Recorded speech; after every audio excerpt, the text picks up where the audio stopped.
In my blood, I come from a long line of entrepreneurs. My grandmother, my mom's mom, in conservative Italy in the 50s, she was an entrepreneur. She started not one, but a couple of businesses. My father's dad, so my granddad, was also an entrepreneur, and my dad only worked for himself. He had his own businesses, and for me it was just a natural evolution, and it was normal to work for myself rather than for someone else. My dad didn't think that his daughter should work with him and for him, so he always wanted my brother to work with him. So I had to make my own business, I had to create my own employment, and haven't looked back.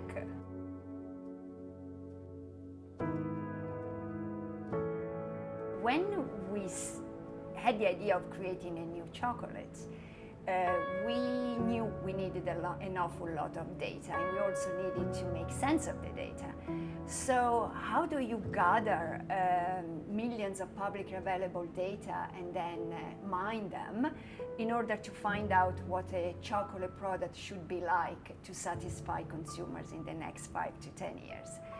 We approached my husband and his company, so I was lucky enough to ask in the family. They have an artificial intelligence processing method for capital markets where they gather millions of data out there and make sense of them, and these data are used in algorithmic trading. And I asked them to do the same for the chocolate.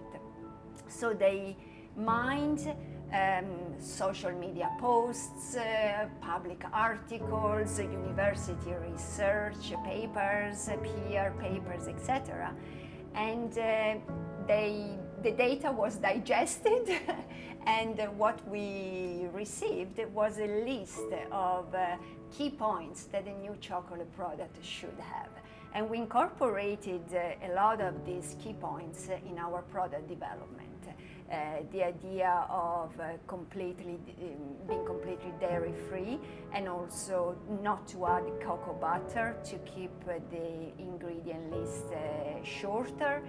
And the result was quite amazing, because not only the product was innovative because of the texture, but it also responded to the sensibility of consumers. Another important key point we got from the AI-assisted data was to stress the importance of packaging. If you sell food, it should look good, because customers tend to buy something that expresses the quality even on the outside. So we applied the artificial intelligence also on the creation of the packaging.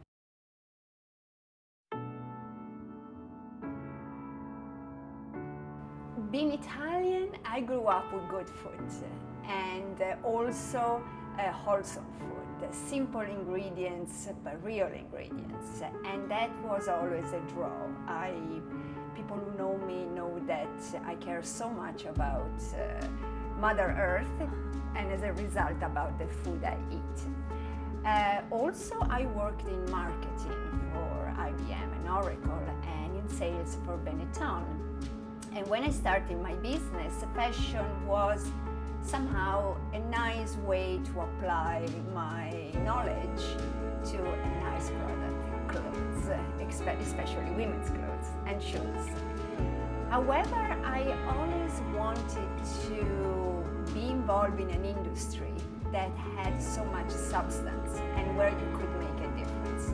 And I believe that working with organic, fair trade, ethical ingredients, and to make a delicacy that is also good for you. We are a women-owned business. That's a griffin, a female griffin. So it's from an archaeological site in Crete, and it's a female griffin, and griffins unicorns are mythological animals, and they were supposed to protect and guard hidden treasures. And we believe our chocolate, XAUXA, is a hidden treasure. Customers love the transparency of the supply chain, and they also love the fact that we are organic, fair trade, vegan.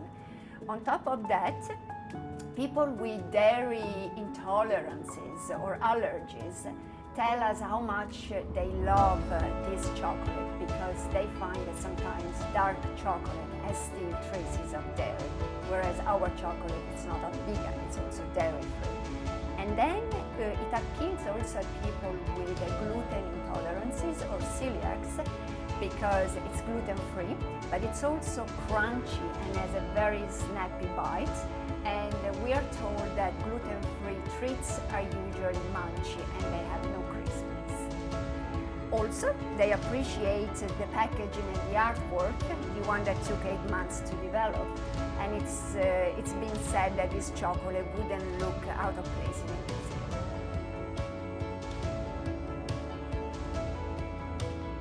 It took 12 months to develop the products, and it took 8 months to develop the artwork and the packaging.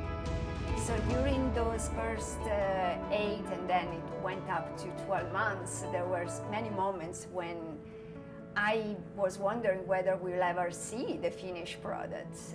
But somehow you keep going because you believe in your idea, and I was also very curious to see what we would accomplish.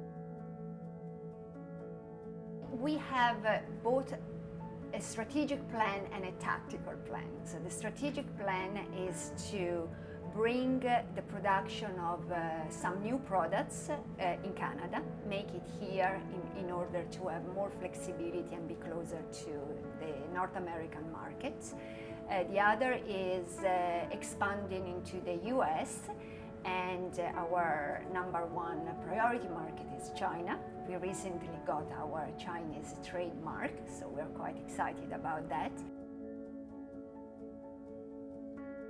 A good team in Italy that looks after production and also the sourcing of ingredients, and we are a small but mighty team here in Canada. However, we are starting to grow in export market, so we're looking at hiring in the US, and also we are really actively looking to move into China, and we hope to be there soon. Regarding China, definitely we are looking at two particular ways. One is finding local distributors, given the sheer size of the market and also our lack of knowledge of the local economy. The other is to find the right partner that can also partner with us financially and on an equity-based partnership, and grow the whole of Asia together, because we understand that we have a very appealing products, but the local know-how, the expertise, and probably even some financial assistance would be very welcome.